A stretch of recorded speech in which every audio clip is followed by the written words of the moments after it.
Hi, everybody. We're so delighted you all came tonight. This is a wonderful, if I may say, just self-indulgently for a moment, a wonderful homecoming for yours truly, because I'm born and raised here. And ironically, this is the only university my parents forbade me from attending because they insisted that I leave town.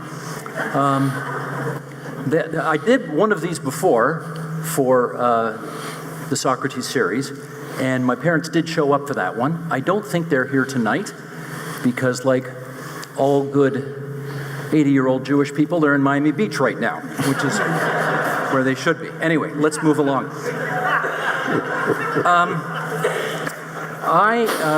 What do we want to do here? Those were not bad introductions, but I feel like we should embellish on those introductions just a little bit, eh? What do you say? No. Can we do it a little bit? I think I'm going to use my moderator's prerogative here just to sort of say a little bit more about you folks. We have the director of the School of Public Administration from Dalhousie here. Lori spent 2 years on secondment to the Privy Council office, so she knows things from outside and from inside. She's also taught at Queen's and at Carleton and Acadia.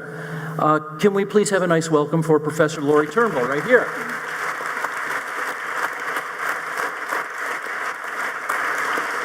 Avi did not want me doing this because he knows I'm going to embarrass him here, but Correct. He does. What I think was left out of the other introduction is that he is descended from social democratic royalty in Ontario. His father, Stephen, was the leader of the Ontario NDP in the 70s. His grandfather, David, was the federal NDP leader in the 70s. His mother, Michelle Landsberg, is one of the great muckraking journalists. Now you're talking. S-disturbers. You know about the great documentaries, you know about The Leap, which is this organization that he just started, co-founded not too long ago, and is doing important work right now. Lisa Raitt, Avi Lewis, everybody. There we go.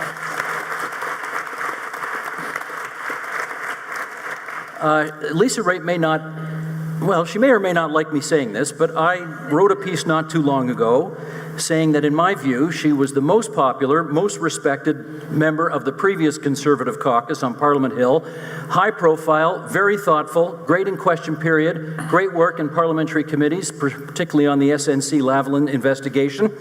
But it was not enough to overcome the challenges that the Conservative Party had in the last election, and therefore she is now the former Deputy Leader of the Conservatives and MP for Milton, but we're delighted she's with us tonight, Lisa Raitt. Right here.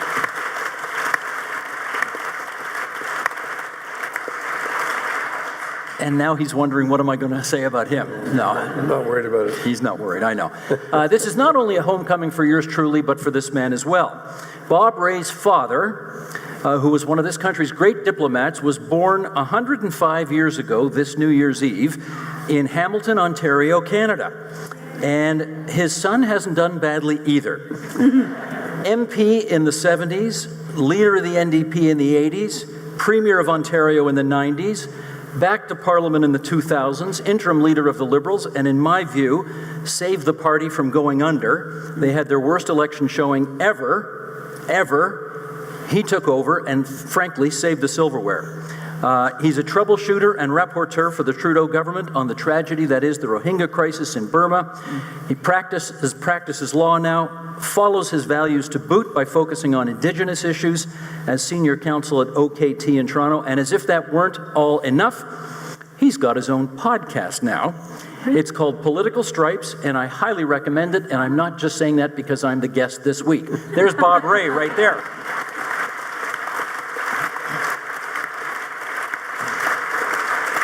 Okay. There is always, I think, a bit of a rush to judgment in the days after an election campaign to kind of nail down definitively what happened. And that's all fine. It's all part of writing that first draft of history. But we're now 6 weeks later, and I suspect we can offer some new insights today that we didn't know back then in the fury of trying to do post-election analysis. So let's try this. And Bob Rae, I'm going to start with you. I have heard so many people say it, which is, I guess, one of the reasons why we've entitled the thing Worst Campaign in Memory, Canadian campaign, in so many ways. Well, I know we were talking backstage and you said, hey, 1932 in Germany was pretty bad. So we're not comparing that. It was a great campaign, though. The election was always bad. Yeah. So many people have said this was the worst election of my lifetime. I'd like to know whether you agree, and if so, why, and if not, why not? Well, I actually think most elections are pretty bad now. I think that's just something that's happened. I think it has to do with depolarization. I think it has to do with the way communication has been completely screwed up, and the way people are not allowed to tell us what they're thinking and have a great deal of difficulty speaking for more than 5 or 10 seconds about any particular subject. It's very personal. It's very negative. I mean, people that are a lot smarter than I am can tell me why this is the case. I mean, I have to be careful not to just sound like a grumpy guy of a certain age. But I do think it's a secular trend. I mean, you look at the British election now, it's ridiculous. Look at the American situation, it's completely ridiculous. And our own campaigns have deteriorated, I think, in terms of, you know, how able people are to actually talk about issues and actually engage with each other on issues of significance. Even when you lose an election, as I did on a number of occasions, it's possible to say that was actually a good campaign. People actually heard each other and talked to each other, and there were issues out there that were really important. I think the trouble with this election, a lot of troubles with it, but it was almost entirely negative. It was based on everybody voting for, well, maybe I can't get exactly what I want, so I'm going to vote for this. And I don't think you can come away from the election saying that anybody won it, although I don't agree with Andrew Scheer in saying that, you know, it's I won and everybody else lost. I think that's kind of absurd as a way of looking at it. I'm not saying, hold on, Lisa. But so I would say it's pretty bad, but I don't think it's just about this election or these people. I think it's a much broader thing about what's happened to politics and how the political discourse is really screwed up, I think, in a big way. And that's a sort of a mega picture that's, as I say, it's bigger than I am in terms of being able to explain why that is. But I do think it's something that's really happened. And I think it's happening in more places than just Canada. Lisa Raitt, you ran several times, so you've got something to compare this one to. Was this the worst one for you? Well, I lost, yes. That's an easy answer. It was different. I agree with what Bob said. Bob and I did a panel this week talking about populism, and I thought some of those examples from Italy and from Germany also kind of rang true in terms of that it's not about policy anymore, and it's not about platform. It's about who you like the least.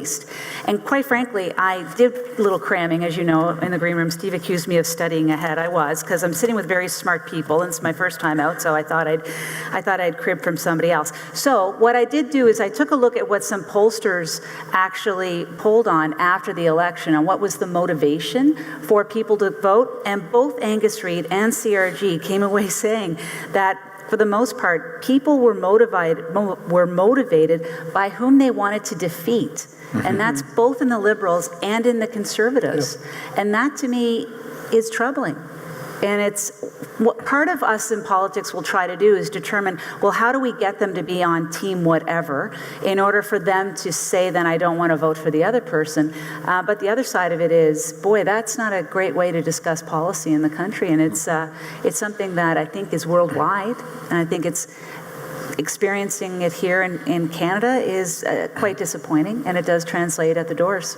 Avi, come on in. What do you see? Could it have been that they were crappy leaders that people didn't want to vote for?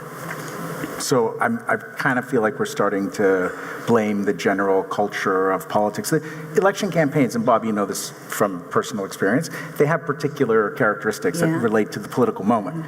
And this one was defined very early by the Prime Minister's scandal at the beginning of the campaign. Amazing timing about all that someone sat on that yearbook photo for how long. And that we didn't get an Anapo research in 15. How did that not happen? But the fact that the hypocrisy of Justin Trudeau was a defining feature of the last 4 years. All of the progressive promises that he made to sweep to that epic victory were betrayed systematically, whether proportional representation, genuine reconciliation, actual action on climate change instead of buying a pipeline. All of the signal commitments were betrayed. But then to find that his progressivism was purely performative really made people dislike. And I think it's when in the voting psychology, it's not just disliking the politician. The people who voted for him felt angry at themselves. Yeah. But Scheer was not an alternative that anyone really wanted.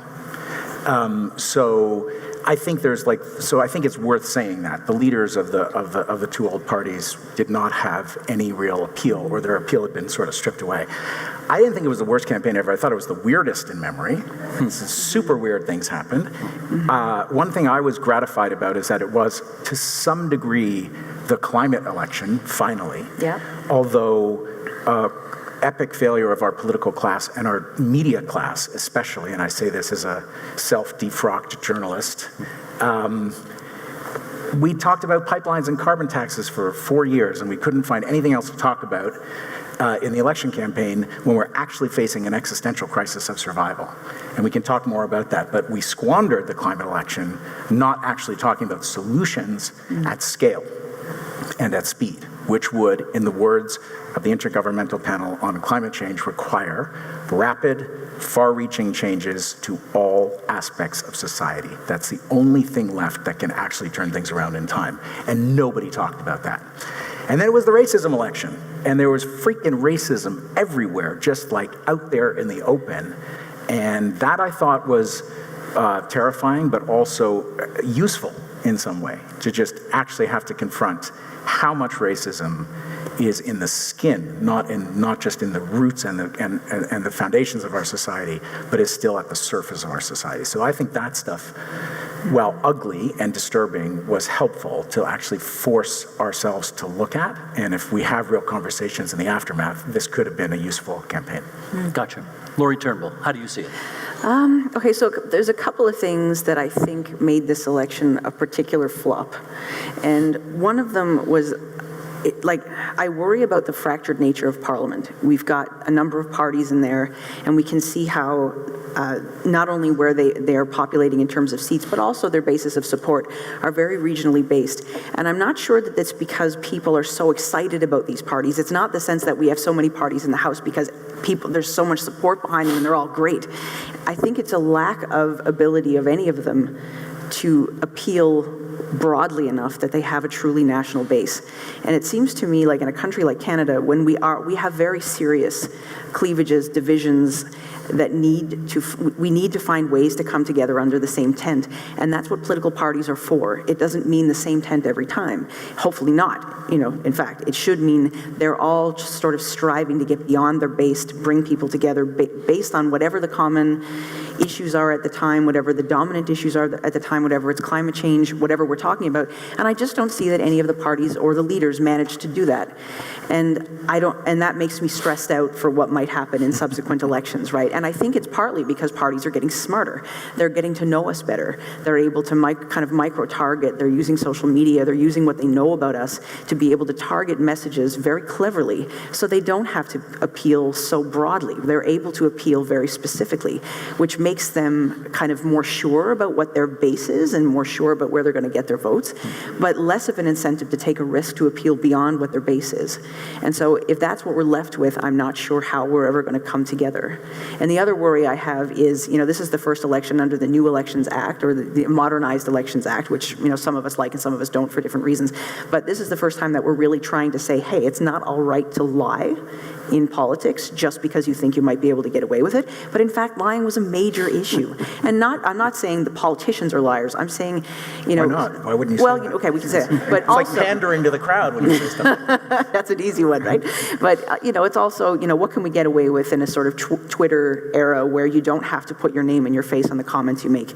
And it toxifies the political environment to the point that a rational person really has to say, why would I do that? Why would I get involved in that?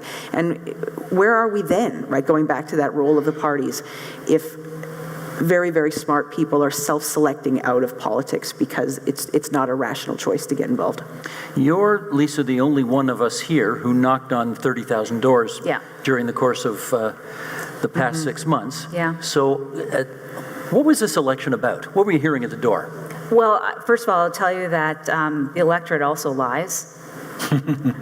Yeah. What does that mean? That means in other elections, they would be upfront with you on how they were voting. This time they didn't.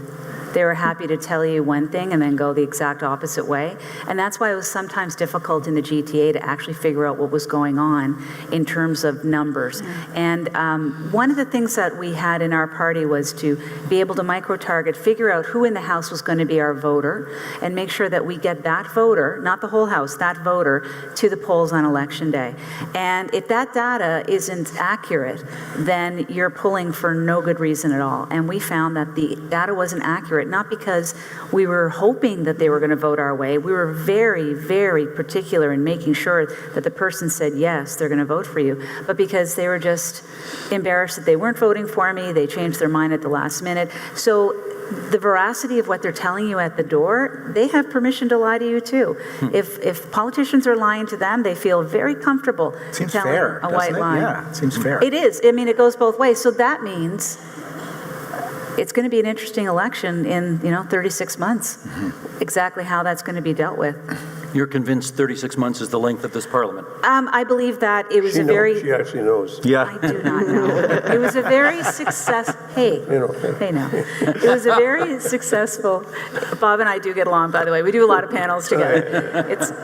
It was a very successful campaign against Doug Ford, and I'm sure that the Liberal Party would love to run against Doug Ford again before the next election in 2022. So that's where I come up with my numbers. I've heard people say, Premier Emeritus, that the country is more divided. Yeah, I always call you that. You know, it's funny. Everybody in this room tonight, when they talk to you, will call you Bob. I have never called you that ever in my life, because some of us who covered your government just can't imagine calling you by your first name. Now, wouldn't hurt. So I can't do it. But anyway. People call me worse things than Bob. Exactly. It's a good day when you're just Bob. Good day, Bob. Usually has something in front of Bob.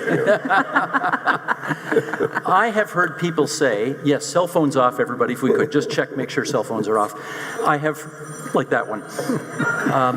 I've heard people say, who maybe don't have a grasp of half a century of perspective, that this is the most fractious the country's ever been. We've never been more polarized. It's never been more regionally disparate. Is that your sense of it? No, because I think it's just historically, it's just not true. We have long been a regionally divided country. We haven't had a two-party system since 1919. And we're celebrating, Avi will want me to say this, the 100th anniversary of the Winnipeg General Strike. Damn straight. Right now. Yeah, I know And that one. that was a momentous moment, the end of the First World War, the rise of the labor movement, the rise of social democratic movements in Western Canada. Still can't say socialism. And no, you're right. You're right. Well, only as a term of opprobrium.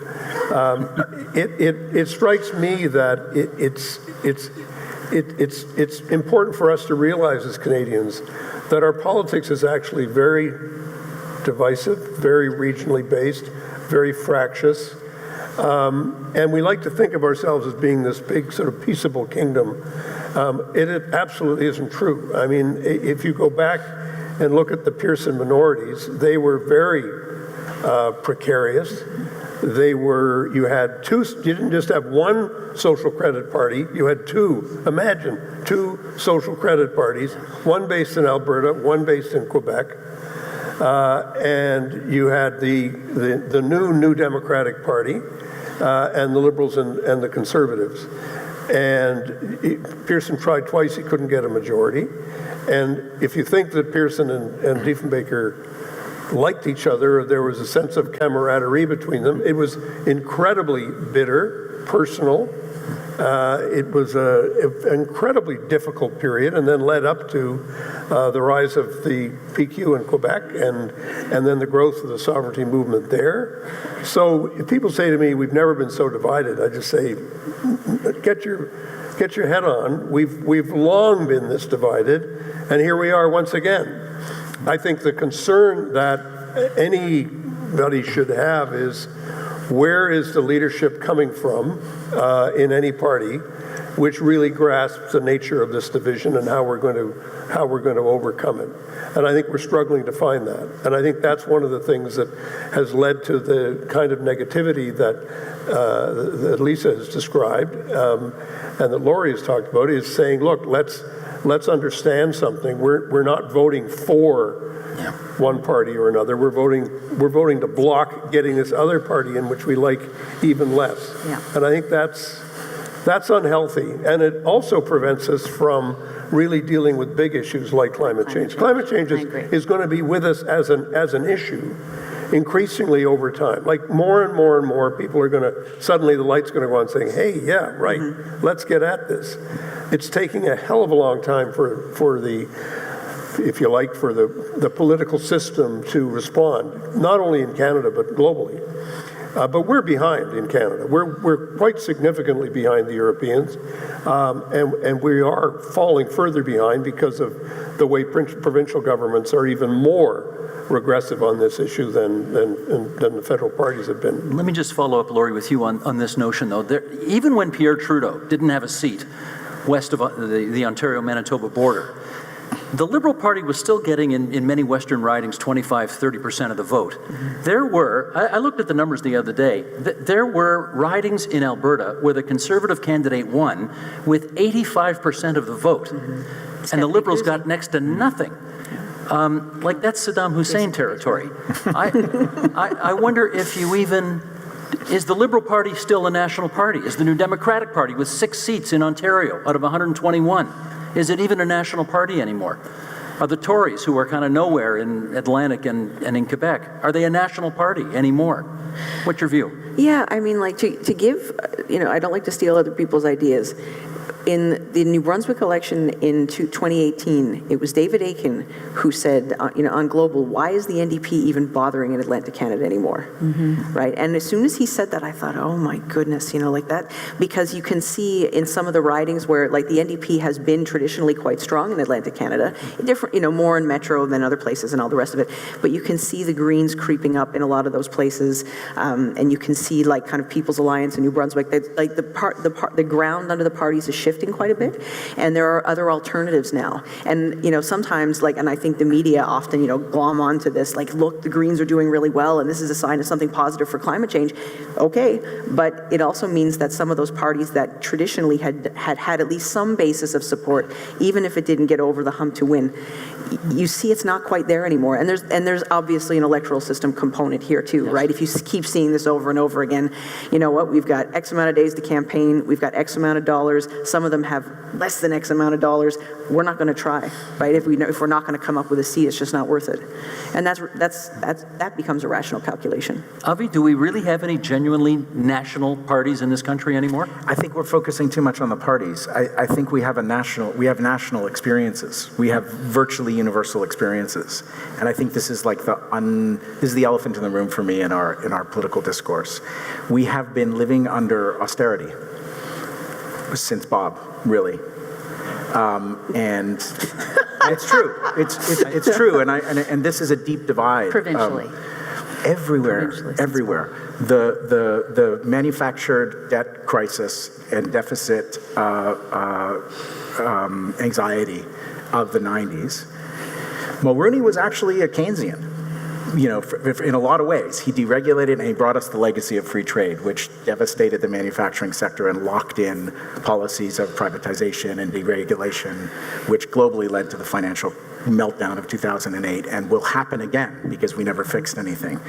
But when you did austerity I did austerity. You did. You opened up public sector contracts and you rolled back negotiated wages. That is complete bullshit. And you did it before Paul Martin structurally adjusted the Canadian economy 2 years later. That's just rhetorical crap. It's really totally true. It's not true. You didn't open public contracts with public unions and roll back wages. We did do the social contract, but look at what else we did as a government. That had nothing to do with austerity. You want to talk about Keynesianism? We ran deficits of more than $10 billion in a provincial economy that had a budget of $45 billion, $50 billion for 5 straight years. They scared the crap out of you about the deficit, No, they and you didn't. responded with unprecedented policies, which no other government has ever done in this country. Nobody scared me about anything. And certainly you don't scare me about anything. Nor is that a goal. That didn't scare me at all. What took place, if you look, when you say after Bob, I thought you meant after 95, after Harris, because that's when you do see an elimination of all housing programs. We had the largest housing program in the province's history between 1990 and 1995, following on from 1985 to 1995. We had the largest transit investment in the history of the province, and we had the biggest skills training program in the history of the province. So when you say to me that was an austerity to the government, I just say that's just It was the logic of austerity that that a couple of years later Paul Martin used to withdraw the federal government from its fair share of funding in transit, in healthcare, and everything else that's been locked in. That had nothing to do with me. I think you were. No, I wasn't. His budget that came out in 1995, just before the election of 1995, was devastating to the provincial economy in Ontario, was devastating to the provincial budget. But it certainly had nothing to do with me. The idea that I would somehow be responsible for what Paul Martin I don't did think is you were nonsense. responsible at all. So I don't think I'll ever convince you of this, nor is that I don't think it's a worthy goal. But I think that the period who cares whether you agree with me? But the period that we've been living under has been one where the federal government has withdrawn. We've had tax cut after tax cut. In the generation, we've had the corporate tax rate cut in half under your second party, Bob, the Liberals, and half under yours, Lisa. And we have had a crisis in all of our public services. The schools are reeling. The health system is failing. Avi, let me so jump we have in. economic anxiety. That's a universal condition in Canada, detached from the economic indicators. Unemployment is low, growth is okay, and yet this last election was about economic anxiety across the board. Okay, that's and nobody good. was able to offer an actual solution to that. Let me bring it back onto there. That was an interesting diversion. That needed for to happen. 25 It's been years 20 ago. years. That needed Yes, to happen. I know. I hate it when the family fights. What family? It's the other party. Let's get back to the task at hand, which is to say, one of the fascinating themes that has emerged after this election is the fact that the guy who actually improved his seat count tremendously, the guy who actually got the most votes on election night, is the guy who is in the crosshairs right now in terms of being able to hang on to his job. I'm talking, of course, about the leader of the Conservative Party. I know you've gone on the record as saying, at least I think you've gone on the record as saying, you think Andrew Scheer ought to stay there for now and not step down, right? I think we have a process from our Constitution that says you get referred to a policy convention where you have to show whether or not you have the confidence of the party. And I think that's fair process, and he should make it to that. And I don't like people telling him that he's got to resign right now because 3 months is going to make the world of difference. I don't buy that. Are you a delegate at that conference? I am. And I'm going to vote. How are you going to vote? Don't know yet. Seriously? No, seriously, because quite frankly, if you ask me right now, am I going to vote in favor of letting Andrew have another chance? Yes. But we've got 4 months ahead of us, and it's very important to me to see growth and understanding of the issues that happened in this campaign, and that will only come to the fore after he receives the John Baird report, after we get the conclusion of what the party has heard across the country, and after we gather as a party in April to discuss what we all collectively have learned. And that's why I'm gonna say yes today, but I'm not a yes forever. Like, there's no blank check here in terms of how I feel about my party, and nor should there be, and I'm not apologetic about that at all. I mean, there's loyalty, but there's blind loyalty as well, and I'm not gonna be blind on this, because quite frankly, I want us to win again. Do you think If I was a canvasser and she was giving me this answer, I would put her down as an X. you think she's going to vote no in April? Yeah. I don't know yet. I really don't know. No, I'm just saying, I mean, if Oh. because I've only knocked on doors in like 12, 13 elections, my sense is that when people start talking to you that way, I certainly wouldn't come away saying, well, I think I can persuade. And then sometimes candidates make the mistake of spending a lot of time talking at you, sort of trying to convince you to change your mind. Fair. I think that's what Lisa is describing, I think, is the challenge that Mr. Scheer faces. Yes. And everything he's done since the election, I mean, he's a very stubborn guy. The one thing I think we know about him, he's really quite determined to stick to his message and to stick to his approach and to stick to the way he wants to do things. And I think a lot of conservatives are going to look at that and say, I'm not sure we're going through a learning experience here. But I think the problem the party has is to say, well, then what do we do? What's the next process? What comes after? Which is always a difficult thing. And if you stretch that out over a long period of time, it can be very difficult and very divisive. And that's often what happens in political parties when you have a leadership issue which doesn't get resolved quickly. Look at Tom Mulcahy, got booted out in the most extreme fashion, and Yeah. he was around for another year and a half. Yeah, yeah. That's Can you tell me about how you think the narrative somehow developed? Trudeau loses seats and loses votes, but nobody's talking about replacing him. Singh loses seats and loses votes. Nobody's talking about replacing him. The guy who gets more seats and more votes, the knives are out for. And this narrative was established almost immediately after election night. How did that happen? Just one sec. I'll just give you my thesis. It's quite simple. It's that conservatives thought they should have won that last election. Expectations are... For the reason that Avi said. He said you've got to scan 2 weeks into an election campaign, and people say, we've got an opportunity to win this thing, and all we have to do is drive that truck right up the middle, and we can win it. And that's not what happened.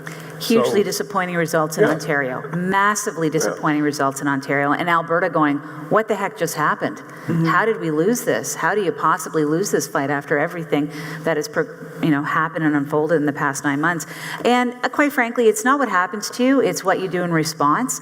And he just wasn't able to answer some of those questions that are really important to the value system in the 905.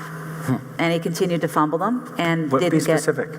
Well, you know what I'm talking about, whether or not he could answer the question on his feelings about LGBTQ. And that was Or something... social conservatism?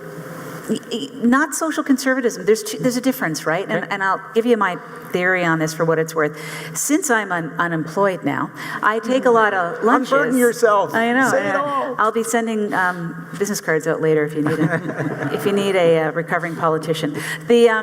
Since I've been out there more in the public talking to people who aren't necessarily my constituents but voted conservative in the past, I mean, the first thing that they say to me is, Lisa, what is with the party and this same-sex marriage thing? Like, that resonated with people, that possibility that we were not on the same value system as conservatives with the majority of the rest of Ontario really blew people's minds, and it stuck in their mind. But he eventually said, I have no plans to introduce anything that would affect the status quo of marriage equality. Not good enough for a lot of people, apparently? Clearly wasn't. You saw the results in Ontario. I think this issue has changed, evolved, changed dramatically in the last 50 years in Ontario and Canada, to the point now where people say, this is a moment for celebration. It's not a moment for, and anything less than celebration, it just looks mean-spirited and looks wrong-headed and just doesn't look right for this country, for where we are, for where most people are. Okay, I'm having a moment where I feel like we're on the cusp of smugness here, Canadian smugness. Do you remember who was leading going into the Tory convention? I know you do. Max Bernier was up 10 points. I know it wasn't me. Yeah. So Max Bernier was leading in every single ballot by like 10% until the 8th or 9th ballot. He sheer won on the 13th ballot. Did, yes, correct. By 1 point. Max Bernier, who started the leaders debate, the federal leaders debate, by saying all the other leaders are globalists who are sending your money to the United Nations to deal with climate change in Africa. I'm quoting almost verbatim. Straight up Trumpian conspiracy, far-right talking points. He was the anointed leader of the Tory party. Scheer pulled it out in like 13 ballots, right? Yeah. So we're talking about there's a consensus around social inclusion, and that includes the Conservative Party. Lisa, is that true of your party? Max Bernier was a hair from being the leader going into that election, and he was ready to go all the way there on climate change denial, on vicious xenophobia, and on actual Trumpian conspiracy theories. And he had one MP supporting him. One MP. But he was almost a leader. He was almost a leader. Well, he wasn't, so that's a good thing. And I don't think my results would have changed, by the way, if he was. Lori, where do you see, this is clearly an inflection moment for the Conservative Party in its history. Where do you see it going right now? Yeah, I mean, just to go back to your point too on process, like And there is a process that allows every party to rethink something after an election result, right? And so, yeah, I think, like, to echo some of the comments that my colleagues have made, I think it was a question of expectation. There was a sense that something was possible for the Conservative Party. It didn't happen. And who do you blame? You blame the guy who's on top of things, who seems like, this has got to be his fault. But process is always there to protect something or someone. And I think the process for leadership review after an election is there to protect the party. Mm-hmm. It gives you some time. You don't have to make the decision right away, but it kind of creates a parameter where you say, okay, this is going to start smelling bad after this day. You have to figure out what you're going to do by this time. And so, to me, I mean, Mr. Scheer must be very difficult for him, where every day he kind of sits there and reads his own political obituary over and over again.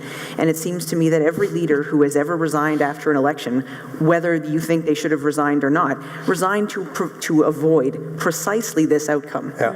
Right? And so I don't know why he is still there in some ways. I think Bob might have said it. Yeah. Well, because he thinks he can win the next election. Yeah. You have to have that belief internally, I think. Yeah. The great Phil Gibbons, who was former mayor of Toronto, once said to me, he had a uniquely high-pitched voice, he said, "Bobby, baby." I said, "Yes." In this business, you don't get what you deserve. You get what's coming to you. Yeah. That's a great line. And that's actually true. And the other thing I would say is, people may be shocked to hear me say this, I actually don't believe in leadership reviews. I believe in leadership conventions. Mm-hmm. When I was leader of the NDP in Ontario, I had to get elected every 2 years. Yeah. Yeah. And you always tell, how well you're doing, whether somebody would suddenly emerge from nowhere and run against you and get 18 or 20% of the vote. At that point, you're going to sort of say, this is serious. And it is, I think, unfair to drag this thing out as long as they've dragged it out. If somebody wants to run against them, run against them. And this process of saying, okay, now we're going to have a review, in which case everybody can say, well, they bring in John Baird. And quite frankly, it's, somebody gives a report card on an election campaign, and that goes down, and then they say, okay, now you got a C- on your report card. Well, what the hell is that? I mean, is somebody going to run against him? Is somebody going to stand up and say, I don't think he should be the leader, I think I should be the leader? I mean, that's where things start to change. That's when you get into a dynamic. But this notion of a kind of a general review after an election, whether you've won or you've lost, is, I think, out of date. I mean, I just don't think that's There's another solution to this, which lots of places in the world have, and we're lacking in Canada, which is co-leadership. How does that work? You have two leaders. Quebec Solidaire has two leaders. The Social Democratic Party in Germany just had a leadership convention, and they're two co-leaders in the coalition with Angela Merkel for a dozen years. We're just replaced by two other co-leaders. You can have gender parity. You can have more diversity. You can actually we start to chip away at this hierarchical and patriarchal vision of leadership, which is all about the guy, and it's too often a guy, and we make it better. But if they win, then who becomes prime minister? Co-prime ministers, how could that be bad? Yeah, but who gets the residence? I think the loser of that in our country. In Canada, nobody gets the residence. Yeah, that's true. That's true. No one's living in 24 Sussex at the moment. I don't think that'd be a big fight. Oh, there are many raccoons who live in 24 Sussex. That's a good point. Well, I guess one of the reasons Mr. Scheer is having the problems he's having right now is that there have been numerous well-known conservative voices that have come out and said, never mind April, he's got to go now. Right. And there's been, unless I've missed it, nobody on the other side of similar stature who has said, he's my leader, I think he can win again, and we should leave him alone. Who said that? Well, Stephen Harper hasn't been speaking publicly. Stop. I shouldn't laugh. So everybody. Kodak moment right there. Yeah. Everybody in the caucus is supportive of Andrew, and they've said that publicly. Aaron O'Toole did an interview on TV. He said that. Peter MacKay, although he had a stinking albatross moment, did say that he supports Andrew and is going into the leadership. But what Bob said is exactly correct, and the big issue here is that there's nobody putting up their hand saying, I'm challenging you. And I I think that would really draw people's focus very quickly. If there is really going to be someone behind those websites that have popped up, Victory for Conservatives or whatever, for God's sake, come out and show your face so we know what we're dealing with or who we're dealing with, so that you can make the choice. Okay. And I don't think it's Maxime Bernier either, by the way. No, I behind don't. I those. think his moment has passed, thankfully. Yeah. Let's talk about, it's interesting, even though Jagmeet Singh led the NDP to a much lower seat count than his predecessor, in some respects, he's in a better place because, of course, he holds the balance of power in what is a hung parliament. We don't really use that expression here, do we? But it is. It's a minority parliament. And Bob Rae, I want to start with you because you have been in a similar circumstance where you held the balance of power in a minority parliament. And I want you, if you can, to give this audience some sense about how is it actually going to work? Does the Prime Minister have to consult the leader of the NDP before he tries to pass anything? Or, how does that actually work? Well, I mean, this is a little different than from my experience because he's not the only one with the balance of power. I mean, in a sense, everybody has the balance of power because that's the way the numbers work. And every parliament's all about the arithmetic, do the math. If you can do the math, figure out what you need to do what you need to do. If you look back at experience in the Davis years in Ontario, when Stephen was the leader of the NDP, Stephen Lewis, and it was Bob Nixon, and then it was Stuart Smith. It was a matter of a particularly strong chemistry between Premier Davis and Mr. Lewis, which made it work in terms of people knowing signals. And there were lots of conversations. You go behind the speaker's chair. It wouldn't always be the leader. It would be the House leaders or other people would talk and say, well, we have a real problem with this one. And Mr. Davis did a very good job of playing Conservatives and NDP and Liberals, and saying, well, one day I need you, one day I need you, and I know I'm going to get you on this one and another one. And it actually worked, particularly in the second term after 77. Same thing with Mr. Pearson. A lot of it had to do with chemistry. There was much greater respect between leaders, certainly between the NDP leader, Mr. Douglas, and Mr. Pearson. They were friends. I mean, they knew each other well. It's before people even said bromance. Yeah.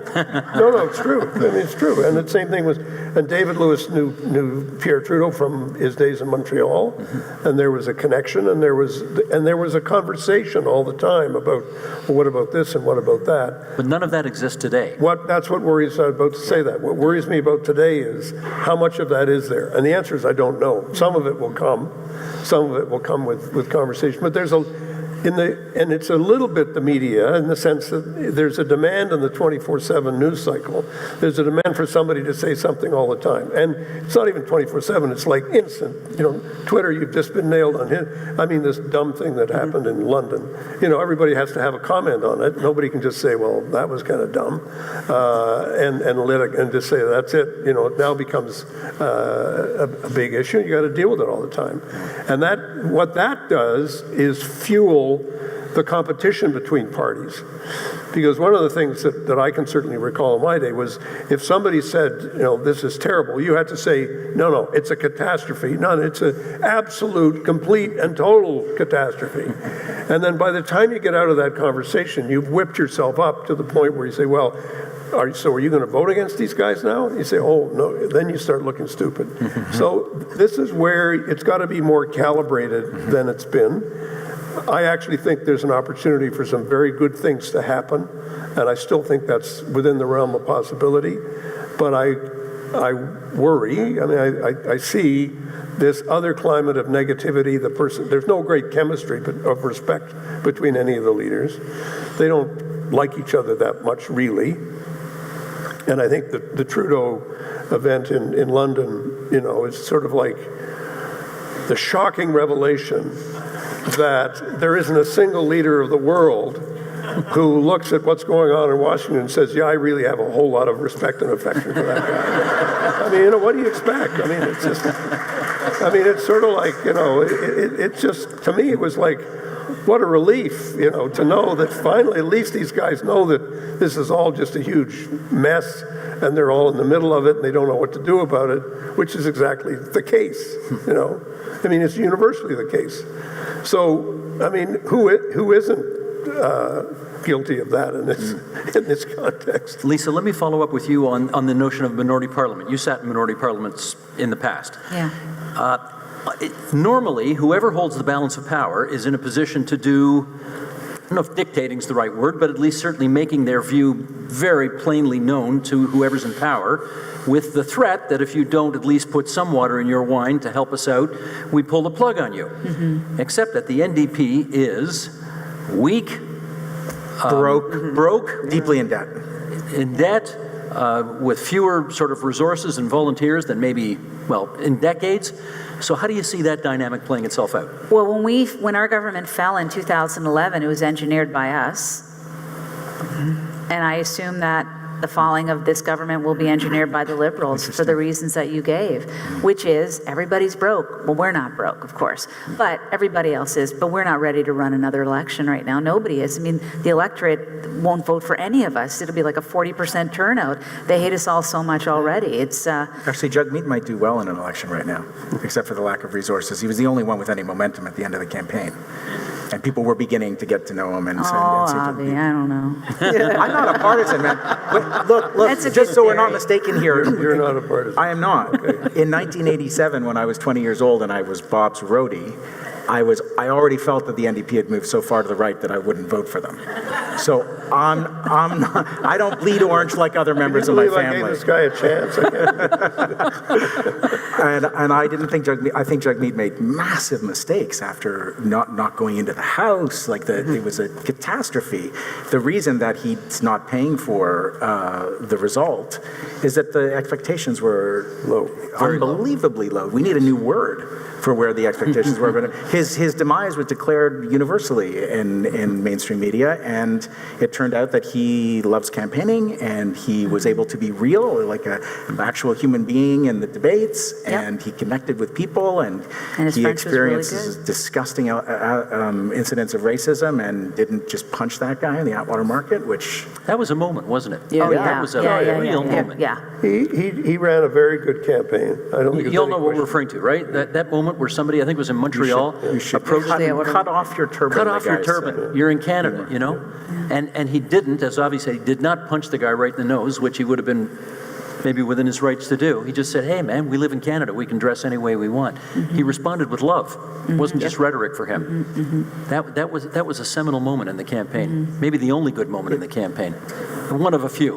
Let's put it that way. But it is one of the things that is remarkable about this election is that we really did have large sectors and regions of the population that were really hating on Justin, really hating on Andrew Scheer, and that there wasn't animosity towards Jagmeet. His trajectory went in another direction. But I don't think there was an offer from the NDP that actually responded to the material conditions of people's lives, to the deep fear around the climate crisis that people are genuinely feeling, and to the fact that our economy there's been a great detachment. And before we got into our little spat, my point was that That was an existential spat. it is because so we have lived through a half century of neoliberalism. We're on a university campus. Can we use the term?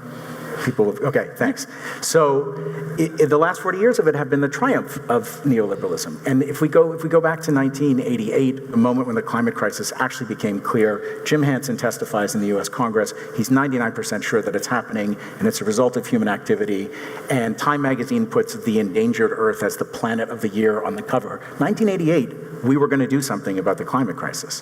And 1989, the Berlin Wall fell, and the Soviet Union was handed over to oligarchs through privatization and shock therapy. And Francis Fukuyama declared the end of history, and global capitalism was going to be turbocharged and bring democracy everywhere. And we were, all celebrating the same set of policies that Paul Martin introduced in 1994, that the Harper government put on steroids, that the Liberals and the Tories have had a real bipartisan consensus around reducing the role of government in supporting the social fabric and public services, which have deteriorated. The good news is, though, I really do think that era is coming to an end. That's exciting. And not a moment too soon, because we have this existential crisis, which is going to be super expensive. Yes. And we need it to start yesterday. And it also takes time for that. You can say one guy gave a speech in Congress saying this is what's happening, but it's taking a long time for the penny to drop for masses of people. People are feeling it, though, now. Very true. And I think right now, the things that Avi has described in terms of what's happening in hospitals and what's happening in education, I think that's increasingly widely felt among people, that our public institutions are at risk.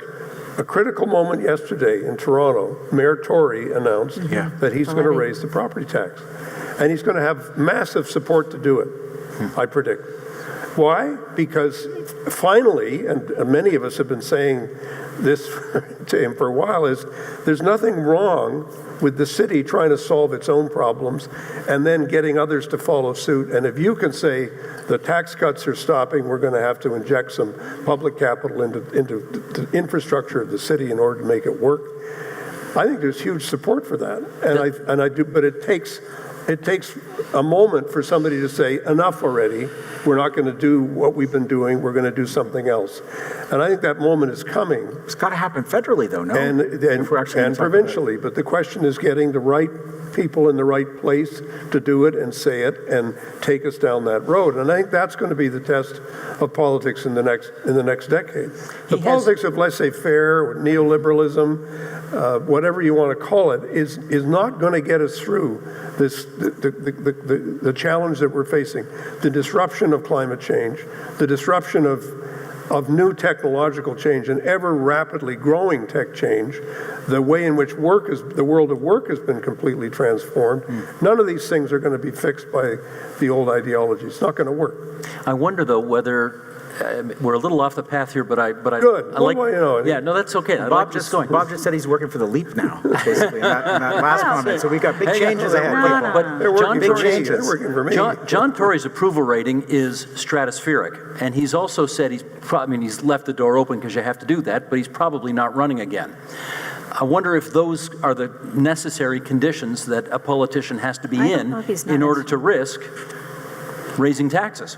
I don't think so. I think the fear of raising taxes is overblown. I think that, when we entered the world of no inflation, raising taxes was challenging. I did it. When we did it, I had auto workers telling me that when you said you were going to tax the rich, I didn't know you meant me. Because you had auto workers making $80,000, $100,000 a year. And I certainly got booed in the Oshawa CAW hall because people were mad at the fact that their taxes were going to have to be raised in order to do some of the stuff that we wanted to do. And I do think that is the only way you can change it is by trying to change it and seeing what happens. And one of the things, I say this publicly, I'm very unhappy with the federal proposal to cut taxes. I think it's nuts. The first thing this new progressive minority government is doing. I think it's crazy. I mean, why are you doing this? You don't have to do it. And what's more, it is taking us right down the wrong path in terms of the messaging that you want to deliver to people, which is, hey, if we want to do things together, we're going to have to figure out how to pay for it. We're going to have to invest to do it, and we're going to have to change the tax system because, we have this. Going back to the era at the turn of the 19th to the 20th century when we had the largest gap between the rich and the poor, we now have the same gap between the rich and the poor that we had then. And you say, what happened then? Well, you had a progressive president, one Theodore Roosevelt, said, I'm going to take on the plutocracy. Somebody has to do the same thing in the United States and in Canada. It has to start to happen. But Lori, I presume that the Prime Minister is cutting taxes on the middle class and raising them higher on the upper class because he heard the message that affordability was the big issue in the one of the big issues in the last election campaign. So I appreciate your position that you don't know why he's doing it, but isn't that why he's doing it? Yeah, I mean, to go back to one of the points that Avi made, if people are very anxious about the economic situation, telling them that we're going to cut taxes, they're thinking, okay, well, I'm anxious because I need stuff. Right, and so there's a bit of a conflict in the message. If we're worried about the kind of the retrenchment of government and kind of sucking in, and government's not doing what we need it to do, then this idea that we're going to cut taxes and make the capacity of government smaller, forego another $6 billion a year, is going to stress people out, right? And I mean, we can think of years ago when we used to talk about fiscal federalism, right? It was often not talking about the federal government. Federal government cutting taxes, but the provinces cutting taxes, right? If the federal government would give them some room, the provinces would reduce their own fiscal capacity to the point that, people really depend on the provincial government to do what they need it to do, right? And so when your provincial government is shrinking itself, it's like, we can feel that, right? And so the thing that's uniting all the premiers now is we need you guys to give us some more money for healthcare, right? Whereas a whole bunch of other things is pulling the premiers apart. The one thing they can come together on is now we're back to this healthcare conversation where we need, because of all of the different needs of the different provinces, right? We need the federal government to reinvest there. And I think that's, we're going to see a lot of that coming from the premiers in the next while. The trouble is there's no coordination, right? I mean, if one level of government, cuts taxes, then the other level of government will say, well, why would I give you more money because all you're going to do is cut taxes more? So you're asking me to, to pay in for what you're not willing to. There's a lot of interest in the federal government working directly with local governments. Yeah. Because actually we desperately need the federal government to restore its place in repairing the social fabric of the country. Luckily we're awash in wealth. There's 2 billionaires who control as much wealth as 11 million Canadians. There's the banking financial sector makes an average of $50 billion a year. We're not lacking in wealth in society. We're lacking in the political courage to go and get it and invest it in public services for everybody. Do we need Lisa, do we need an Elizabeth Warren, Bernie Sanders type wealth tax in Canada on the very rich? I want Lisa to say yes. I know you do.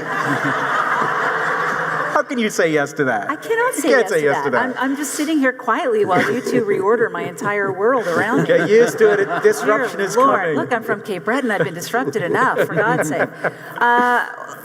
One interesting thing, an observation for what it's worth, every time we had a debate in this last campaign, we had 5 different debates, 5 different areas of Milton, 5 different topics. Every single one of those debates ended up being about climate change. Yeah. When you talk politics in this country now, you talk about climate change, period. They're not talking about debts and deficits and taxes. No one's talking about that. It's all about climate change, because I do believe it is in their psyche that we need to do something. The other side of it, too, which is something we missed as a party, and it's a change that happened somewhere between the provincial election in 2018 and our election in 19, is this notion of the carbon tax. And in 18, everybody ran on no carbon tax, no carbon tax. Conservatives won, therefore the equation provincially, yeah. And the equation was no carbon tax equals electoral win. Mm-hmm. Same thing in Saskatchewan, same thing in Alberta. Definitely not the case here in Ontario in this last election. People at the door were very clear. I don't care about spending a couple extra bucks, Lisa, if it's about the environment. I don't care. Read a really interesting article yesterday. Big-time CEOs, I know you don't like them, but big-time CEOs in the U.S., they're being pressured by their kids on the environment, and they're listening to them. Yeah, because the kids are going out of school on Fridays, that's why. Their kids, they're getting pressured from their kids, and I got a 15-year-old who's pretty precocious, and he gives me crap all the time, and it's good.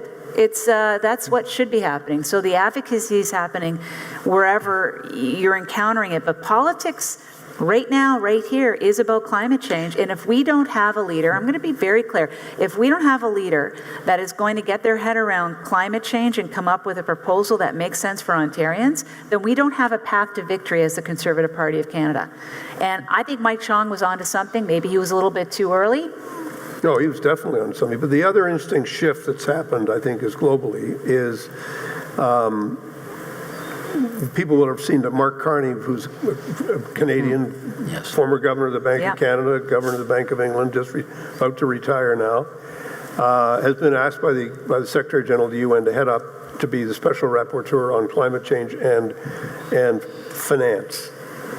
At the same time as our financial institutions are telling the oil industry and fossil fuel industry, we've got to look at what you're doing here, because some of your projects, we're not sure we're actually going to be able to finance them over the lifetime of where you're going, 35, 40, 50 years out.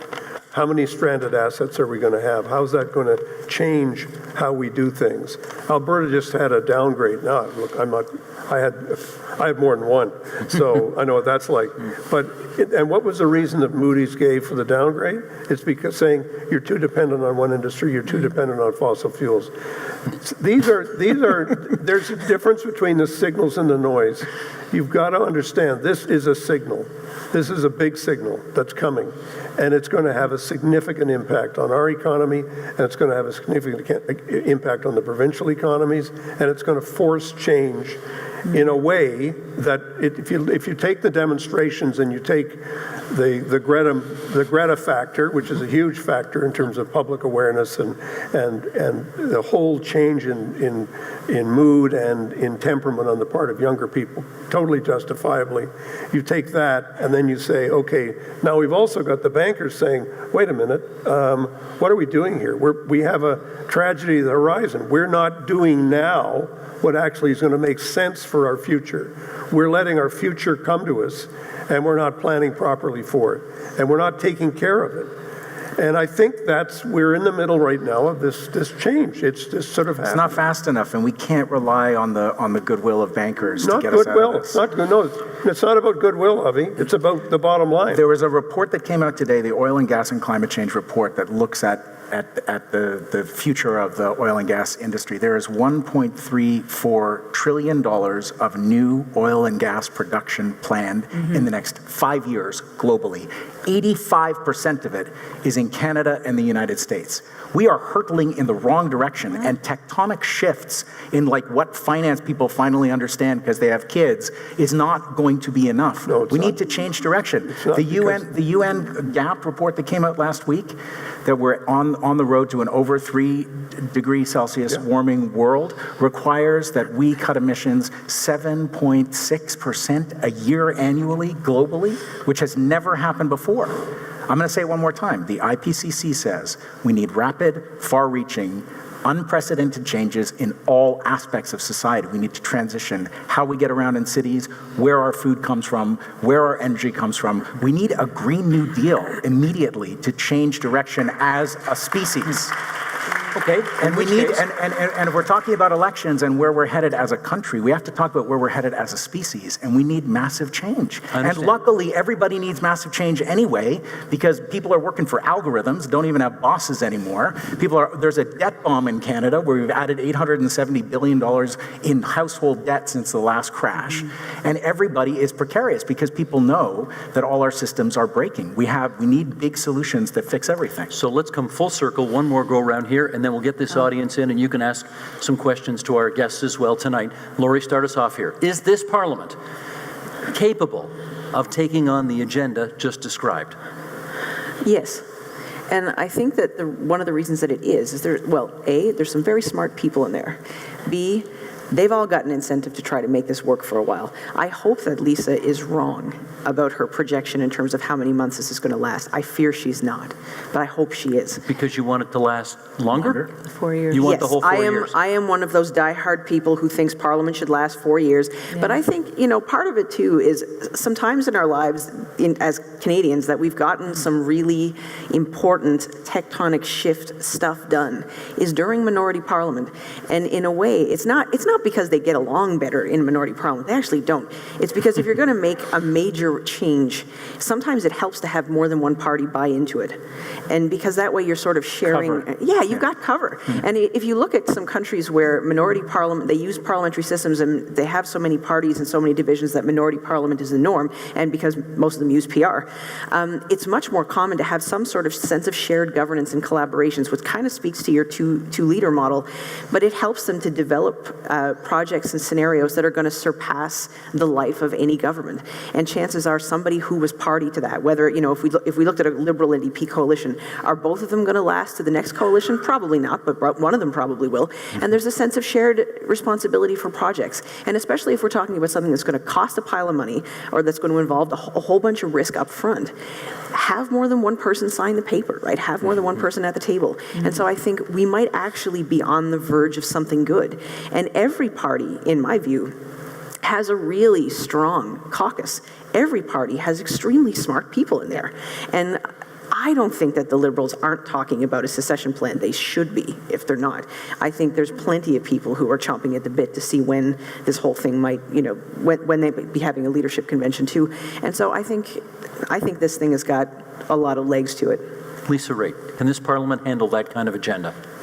Yes. Can they implement it? No, because of the provinces.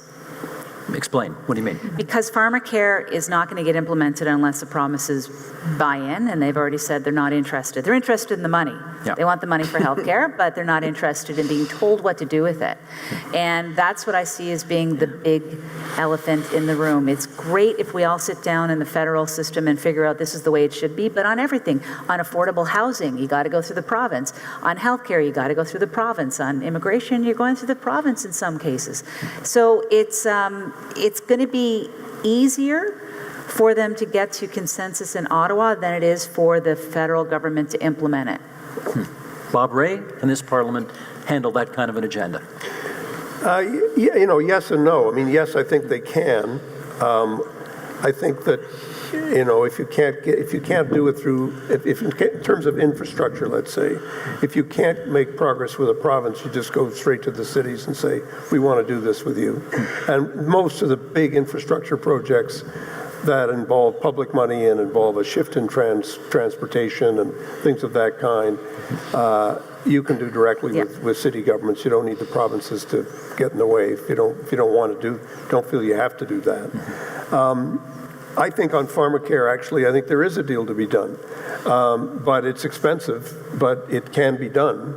And frankly, the way you do it is by talking to the provinces about what they're interested in on healthcare, and what they're interested in is figuring out how do we deal with, we're getting older here, folks, we're going to the hospital more often, we're all highly medicated. That's an explanation for a lot. How heavily medicated were you in the social contract case? So these are all things I think that this is a public problem that needs to be met, and I think it will be met, and it can be met. Is it going to be easy? No. Is it going to be expensive? Yes. And you're going to have to, frankly, come to the table with real money. You can't come to the table with lecturing the provinces. You can't come and say, this is what you're going to do. Absolutely. You got to say, this is what's going to save you money in the end. It's going to save consumers in the end. And you will have more money to deal with the issues that you want to deal with on the institutional side and with doctors.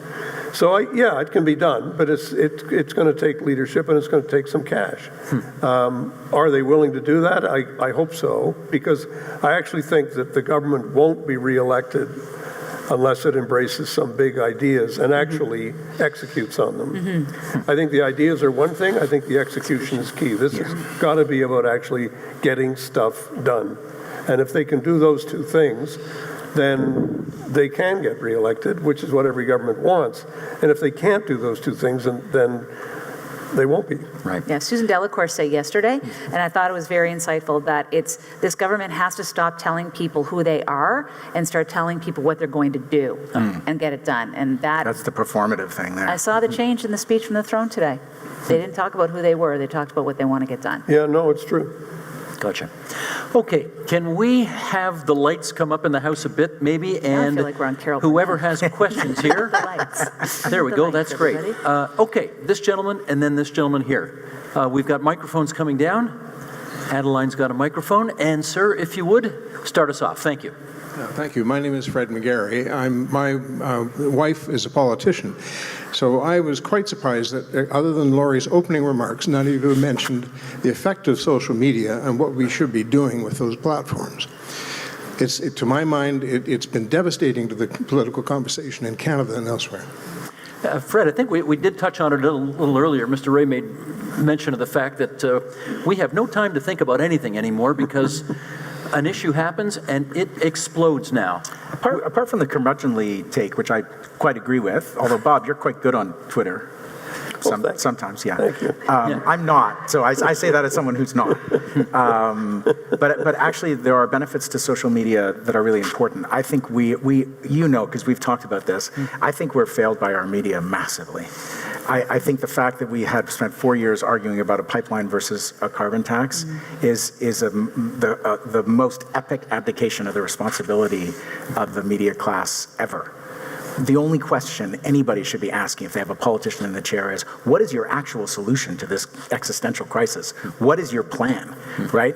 And social media allows some politicians, like the great Matthew Green, who represents Hamilton Centre, a new MP, to speak directly to people and actually bypass the gatekeepers, because we are shackled by the limits to the political imagination that these last decades have imposed on us, and we need to break out of them, right? That we face the collapse of incrementalism, of liberal centrism, in the need to respond at scale and at speed to the crises we face. Social media can sometimes be a way for insurgent politicians to speak directly to a base and to mobilize people. We use it in the climate movement. Lots of people organize with social media, and it can be helpful. It's also a freaking cesspool, obviously. It is that too. And Jeff Ballingall is going to show us whether or not he can take down Andrew Scheer with it. This is the guy who runs Canada Proud. Right. It's funded back by the Manning Center or laundered through the Manning Center that washed $600,000. I think just to I have no idea what you're talking just to try to be serious for 1 second, I think the problem we're having with social media is that we're in the middle of it at the moment. My point is we're in the middle of a disruptive change in communication and in technology that is as significant as the Gutenberg Revolution was in the 15th century. And we don't fully appreciate what it is we're in the middle of and the impact that it's having. I don't pretend to fully understand it. One of the reasons I go on Twitter is because I want to figure out how does this work. And the reason that I like it is because it allows me to communicate directly with people without a filter. And if people know that I'm the one on Twitter, not my office, not my staff, not a bureaucracy delivering bromides that mean nothing, then it's good. But it's a little bit like a high wire act because you can say really stupid things, and they meet people. There's no filter, so unless Arlene's there next to me saying, "What are you doing? Like, what are you saying?" Honey, I'm looking for the next dopamine hit. They're going to respond. They're going to respond. Yeah. No, but you don't get it. It's not that. It's that it allows you, but it is a crazy place, right? I mean, and I also think we need to understand that something like Facebook, you've got to have a way of understanding the platform that you're controlling. And so for Zuckerberg to say, I'm going to let the people decide whether they like this piece of lying or that piece of lying, and they'll sort it out themselves. I mean, that makes me very angry, actually, because you say to yourself, if you're a newspaper and you're printing something that you know isn't true, you know you're going to get sued the next day. And that has a bit of a discipline on you. So you know you can't print stuff that you know isn't true. Well, why don't we subject Facebook to the same tests and say, if you're going to use your platform, then take responsibility for your platform. One thing we do know, Lisa, social media is way worse for women than for men. We know that, don't we? Well, I haven't experienced it as a man, so I can't really tell you, but I can tell you it's not you know what, haters are going to hate, and you choose to ignore what you're going to ignore, and I used to get hate mail mailed to me through the normal snail mail as much as it just gives them easier access and a quicker hit, and they have these wonderful block and mute buttons now. Mute is good. So just don't even engage, right? Let them go off on their way. Don't feed the trolls. But to your point on social media, I'm with Bob on this one. I think we need to regulate this because it is not being helpful. And the story I will tell you is this. My mother, who's new to the Conservative Party since her daughter ran for them, I once said to her, what news do you watch at night? Because I'm curious, are you watching CTV, CBC? And she goes, I don't watch those anymore. I get all my news from Facebook. Okay, well, I look at her friend circle in Facebook, and it's, the seventh circle of hell, quite frankly, in terms of what she's looking at and stuff that I wouldn't even look at in terms of alt-right, and it's kind of, and she doesn't know the difference, She doesn't, she's not sophisticated in the ways of technology or what's going on in the world, and I find her sometimes parroting those lines that really are not things that she believes, because that's not her value set at all. So yeah, it worries me, and I think here I am trying to protect my mom. She's not dotty or anything. She's well with it. She had me at a very young age, but that's a whole other story. But she, it really concerns me. Just another conservative calling for more regulation, Steve. I know. Okay. I feel like my entire conservative soul's being sucked out by You this. sit between us. Oh my gosh, This gentleman with the beard is going to save us here at the moment. Go ahead. Yes, please, yes. Yeah, with the beard. You. The young man. The young man, right there. The Yes. young man. Yeah. Youngish. So I wanted to ask about the issue of social conservatism. And of course, Andrew Scheer had a hard time dealing with questions about his beliefs on LGBTQ and on abortion. But the fact is that many Canadians do follow lots of different traditional religions that would probably fall into that similar set of beliefs. And Andrew Scheer tried to convince people that he would separate his personal religious beliefs from his policies on abortion, and it seems like that wasn't very convincing for most people or for the media. So, but if that's his belief as a Catholic, then he would either have to lie about his belief, or he would have to let another leader do the job, or something else, I don't know. So is there a future for Canadian politicians with traditional religious beliefs to be honest about their own beliefs, while at the same time ensuring that they do work for all Canadians as the multicultural society that we are? Laura, Lisa, can I get you to start with that one? Because I think it's fair to say that most people who self-identify as social conservatives find themselves more often than not in the Conservative Party. Yeah. Mr. Scheer clearly had some problems articulating his social conservatism as being consistent with what he do in terms of public policy. Can a social conservative lead your party anymore? I believe they can. I believe they can. You're going to tell me who it is because you know everything there is, but there's a very famous quote. There's a very famous quote where the gentleman said that I don't answer to the Pope, I answer to the Commons, or I answer to the people. Kennedy. See? John F. Kennedy. There you go. 1960. There you go. I knew. Like, you are my Wikipedia, Bob. Honestly. But it's, I believe that is absolutely possible. And I don't think we should be rejecting people of faith who hold convictions from the political sphere. I think everybody should have their chance to be able to represent their community as who they are, not who they should be. Putting aside what has happened as the test of exactly how this situation has unfolded, I do believe that anybody can still be elected a leader of a party. I can believe you can be a social conservative and be a leader of the party. I believe you can be a social conservative and be a leader of this country. But you have to be able to connect with people and give them assurances that they can trust you, that they value what you value at the end of the day, and it's about selling the bargain.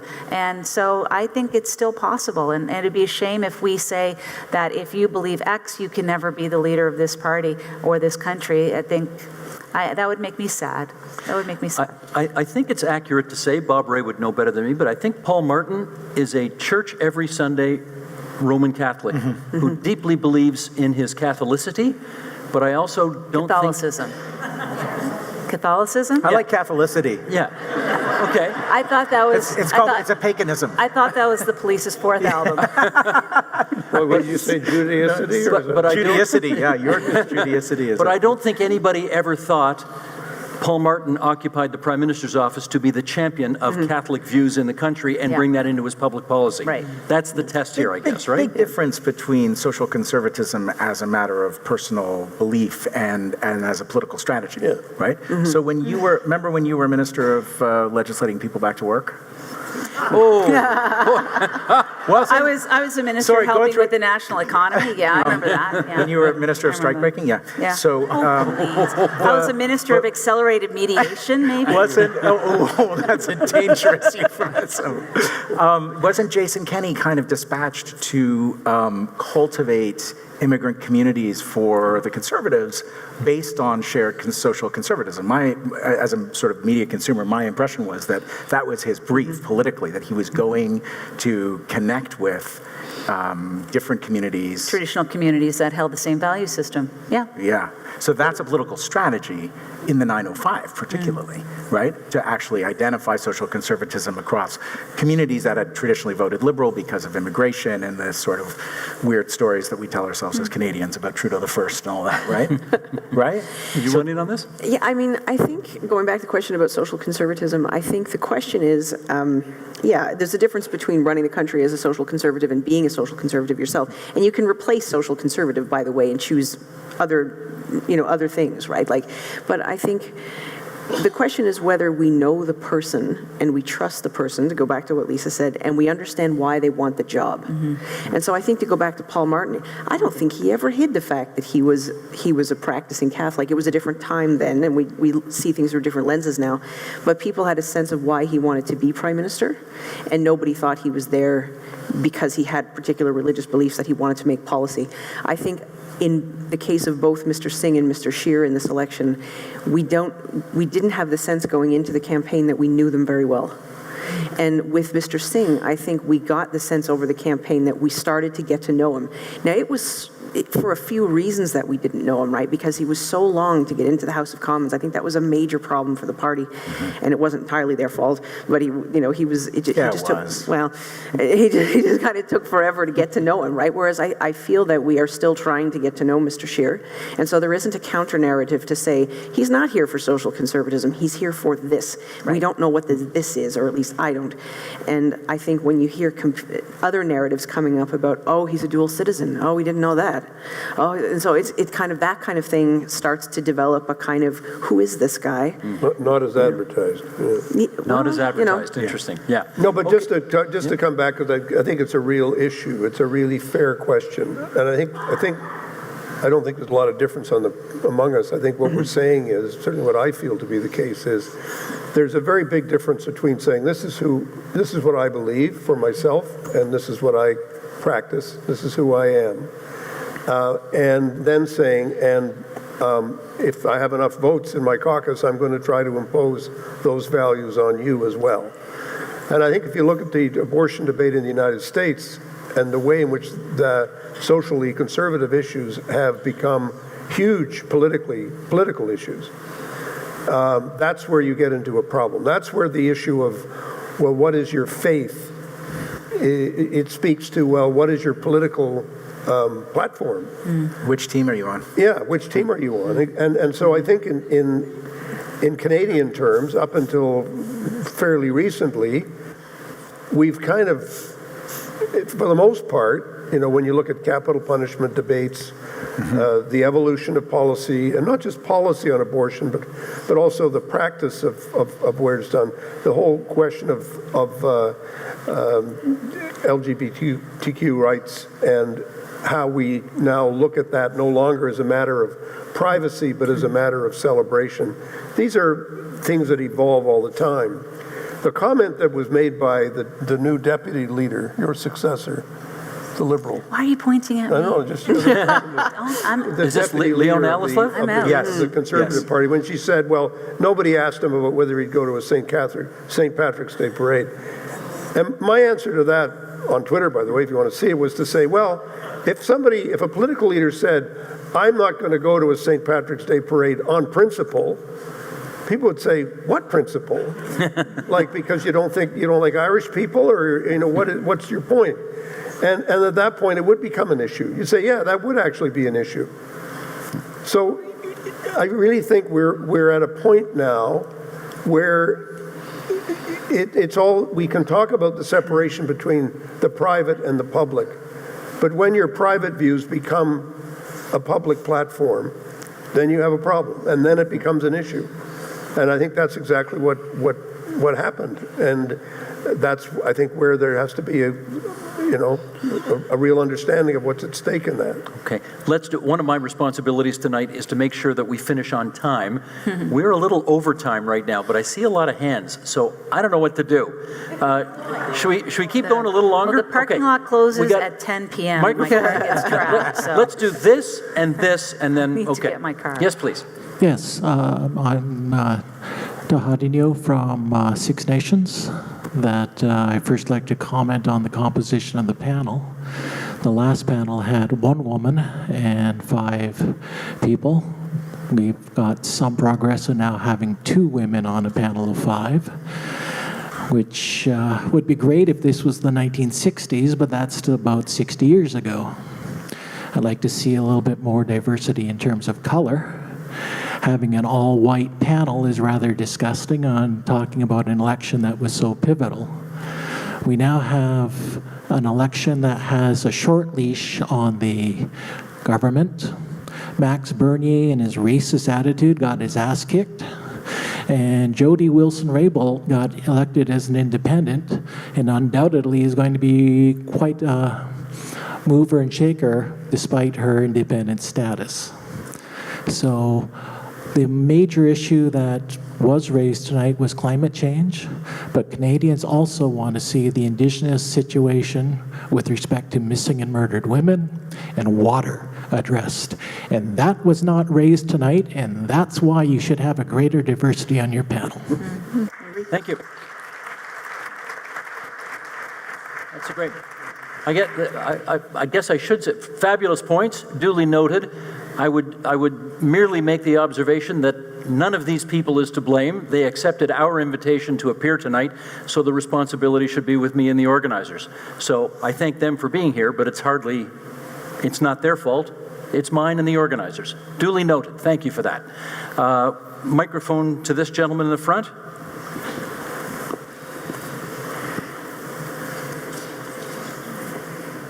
Yes, sir. I'm a big believer in public broadcasting. I'm a long-standing member of Friends of Canadian Broadcasting. And with elections in the States and probably in Canada, influenced by bots and robocalls and social media and maybe the Russians, who knows? For sure the Russians. Yeah. Do you know any? Yeah. Okay. But not the Ukrainians. Just don't name them. Oh, that's a whole can of worms. But we need a strong public broadcaster, and it seems like no matter what government is in power, the CBC has to go, and TVO as well, they're a public broadcaster, they have to go cap in hand for funding. It's not as bad as the States, but Canada, in terms of funding a public broadcaster, is third from the bottom in all the OECD countries. Third from the bottom of about 18 or 20 countries. So pretty bad when you look at that, especially when you consider the United States the biggest content producer on the planet. You do know the current federal government gave hundreds of millions of dollars more to CBC. They did. It was cut under the Harper government, and not to be partisan about it, the Chrétien and Martin Liberals cut the funding to CBC even worse than the Conservatives. So they're always going cap in hand for funding, and I think in this crazy world of fake news and media, and we need a strong public broadcaster across the country and also provincial broadcasters. So what is it about? I mean, they dig up things that politicians don't want to talk about, but what can we do to remedy that situation? I mean, let me get Avi Lewis to speak on that, since you work in the media. And I worked at the CBC for 10 years, on and off, and I don't think the problem is just funding. The problem is that the CBC sucks now. And that's a generational shift. I mean, right? It used to be on, the radio used to be on all the time, and even radio is like, I don't know. Can you listen to it? Yeah, I listen to the radio a lot, and Yeah. I disagree with that comment. Yeah, about well, suck, so I think the problems with the CBC are pretty deep. I think funding is a major part of it, but it's not just that. The CBC has been politicized. The right has attacked it for being, a hotbed of socialism. Would that it ever were. And so now my experience in the CBC was a bunch of kind of liberal-ish people trying desperately to prove through the programming that they weren't left-wing, which is a bending over backwards phenomenon, which is very unhelpful, because actually today, with the center of political gravity having moved so far to the right in our lifetime, old school journalism looks progressive, just holding power to account, the notion that power should be held to account. And not just with Rosie Barton being mean, but like with people actually bringing facts to the table, the way Paikin tries to do. And actually, putting matters of public interest and public policy, doing real journalism, doing investigations, doing longer, format pieces. We're seeing a renaissance in journalism, in independent journalism, and different funding models. There's some amazing new journalistic outfits who are doing old school journalism, and it feels radical.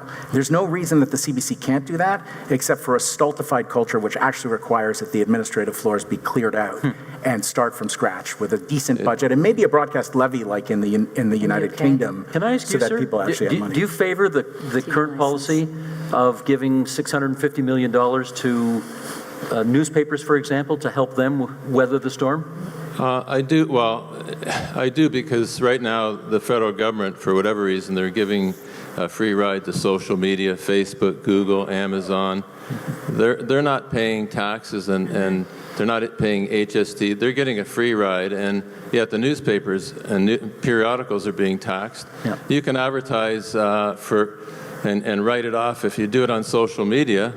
But if you do it in the Globe and Mail or Spectator or whatever, Maclean's, then you can't write that off. So what is that all about? Let me ask Lisa Raitt this question. As a good conservative, how do you like the idea of the public funding private for-profit newspapers in this country? Well, we didn't love that policy that was brought in, but to the point about the CBC, I did notice last week, and it's agreeing with Avi again. Again. But I know. But last week I did note that even the private advertising has fallen off 50% for the CBC, and a lot of that has to do with programming and whether or not the younger generation is watching it or listening to CBC. And that's something that the organization, I'm not one of those conservatives who want to destroy, demolish, disband the CBC. That's not my gig. I grew up on it in Cape Breton as well. I do hear that from conservatives, defund them and that, especially the Maxine Bernier types. But they were pretty tough on the Trudeau government for Jody Wilson-Raybould. I remember the Gomery report. So, don't shoot the messenger. You may not like some of the commentators on there, but they're commentators. It's not necessarily the news. But I find it odd that Hamilton doesn't have their own CBC radio station. So I've launched a campaign to get that. And it's pretty bizarre. But you have an affiliate here, though. You haven't, because I've done no, some we don't. CBC No, we have Hamilton a beautiful office on James Street, but it's a website only. So I've started my own campaign, CBC Radio for Hamilton.ca. And all right. He drops the mic. That's great. Ladies and I love gentlemen, this guy. that's. I think we should pull the plug here because we'll leave some time for informal conversations afterwards, and some of us have a long way to go to get back home tonight. May I make two other observations? Number one, if you listen to podcasts, how many people here do listen to podcasts? Political Stripes is worth your time. That's Bob Rae's new podcast, and you can download it wherever you get your podcast. Isn't that what they say? Yeah, all these places. I can't even remember the names of any of them, but anyway, there's that. And can I also say,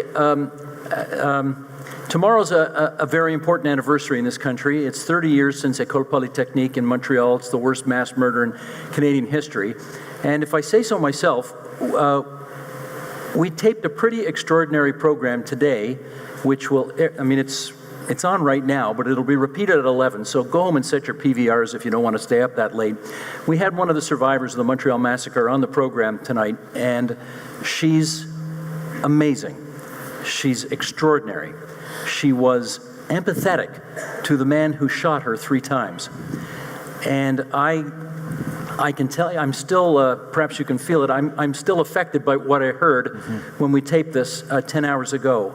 The shivers that went through us all after we listened to her humanity and compassion and concerns, I think will stay with anybody who watches that program for a very long time. So I put that out there as well. It's on TVO. Another TVO. public broadcaster. TVO, that's right. And with that, I thank you all for coming tonight. And how about a hand for this wonderful group of people who came tonight?